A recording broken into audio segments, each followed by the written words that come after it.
Hello बच्चों, चलिए प्रश्न को समझते हैं। प्रश्न है आपके सामने कि एसिटामाइड का मेथिलामीन में रूपांतरण के लिए निम्न में से कौन सी अभिक्रिया उचित है।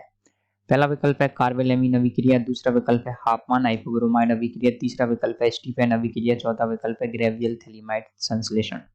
तो आपको बताना है यहाँ पर कौन सी अभिक्रिया उचित है। तो दिए गए प्रश्न की जो मुख्य अवधारणा है वो ये है कि आपको बताना है दिए गए परिवर्तन के लिए क्या करना है, आपको एक उचित अभिक्रिया का चयन करना है। तो आपको बताना है यहाँ पर उचित अभिक्रिया कौन सी होगी। तो देखिए आपको प्रश्न में क्या दे रखा है, प्रश्न में दे रखा है कि आपके सामने एक एसिटामाइड, एसिटामाइड का सूत्र आप सभी लोग जानते हैं क्या होता है, CH3C double bond ONH2 acid और उस पर लगा रहा है एमाइड। तो एसिटामाइड का को आप बदल रहे हैं, किसमें बदल रहे हैं, मेथिलामीन। और मेथिलामीन का सूत्र क्या होता है, ये होता है आपके CH3NH2। तो ये होता है आपके मेथिलामीन। तो इसमें बदलने के लिए किसकी आवश्यकता होगी, तो आप यहाँ पर देखेंगे, यहाँ पर आपके सामने कितने कार्बन दे रखे हैं, आपको यहाँ पर दे रखे हैं 2 कार्बन।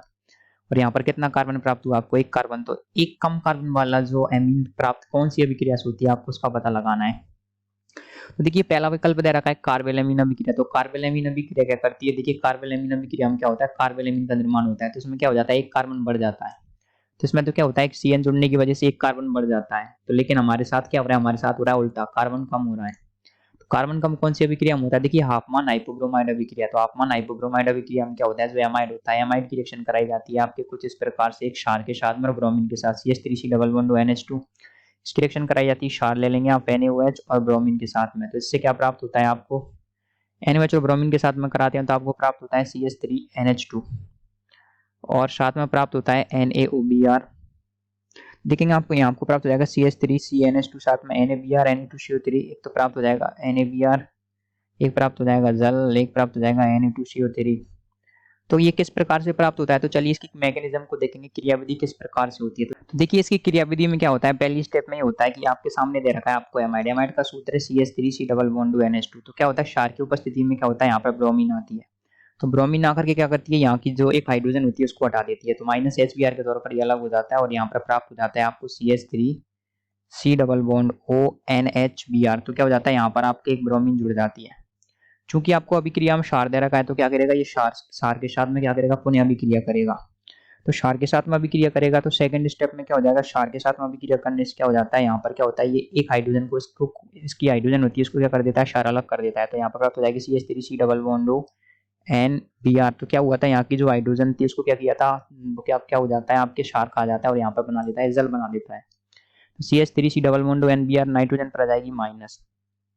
तो अब अगली स्टेप में क्या होता है, देखिए तीसरी स्टेप में होता है कि जो आपके ब्रोमीन है, ब्रोमीन क्या करता है, जो अपने इलेक्ट्रॉन होते हैं उनको यहाँ पर दे करके ये भाग जाता है और ये ऋणात्मक आवेश भी क्या होता है, अपने इलेक्ट्रॉन्स को यहाँ पर दे देता है, जिससे क्या होता है, इसका जो आवेश संतुलन हो जाता है और आपको यहाँ पर प्राप्त हो जाता है कुछ इस प्रकार की संरचना प्राप्त हो जाती है, CH3C double bond ON nitrogen के ऊपर जाएंगे लोन पेयर, 2 लोन पेयर, एकाकी युग्म।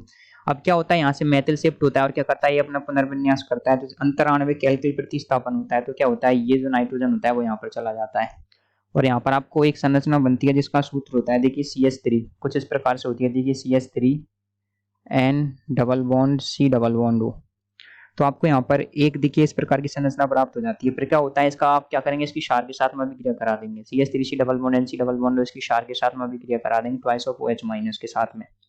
और फिर क्या करेंगे, आप इसको गर्म कर देंगे। तो गर्म करने पर हमको यहाँ पर क्या प्राप्त होता है, देखिए हमको यहाँ पर प्राप्त हो जाता है CH3NH2। तो CH3NH2 प्राप्त हो जाता है और आपको क्या होता है, CO3 माइनस का होल ट्वाइस यहाँ से अलग हो जाता है, CO3 माइनस का होल ट्वाइस अलग हो जाता है। तो इस आधार पर आप कह सकते हैं कि हमारे पास में जो अंतिम उत्पाद आता है वो क्या आता है, देखिए मेथिल एमीन आपको आ गया। तो हमसे प्रश्न में पूछा था ऐसी कौन सी अभिक्रिया होगी, तो वो अभिक्रिया आ जाएगी आपके हाफमान हाइपोब्रोमाइड अभिक्रिया। देखिए तीसरा विकल्प है स्टीफन अभिक्रिया, तो ये वैसे भी नहीं होगी। चौथा विकल्प है ग्रेवियल थैलिमाइड संश्लेषण। तो ग्रेवियल थैलिमाइड में आपके थैलिमाइड बनता है, स्टीफन अभिक्रिया में प्रतिस्थापन होता है। लेकिन जो हाफमान हाइपोब्रोमाइड अभिक्रिया होती है उसमें क्या होता है, एक कम कार्बन वाला आपको क्या प्राप्त हो जाता है, एमीन प्राप्त हो जाता है। तो इस आधार पर आप कह सकते हैं कि हमारे प्रश्न का सही उत्तर आएगा विकल्प बी। तो आशा करते हैं आपको प्रश्न का उत्तर समझ आया होगा। धन्यवाद।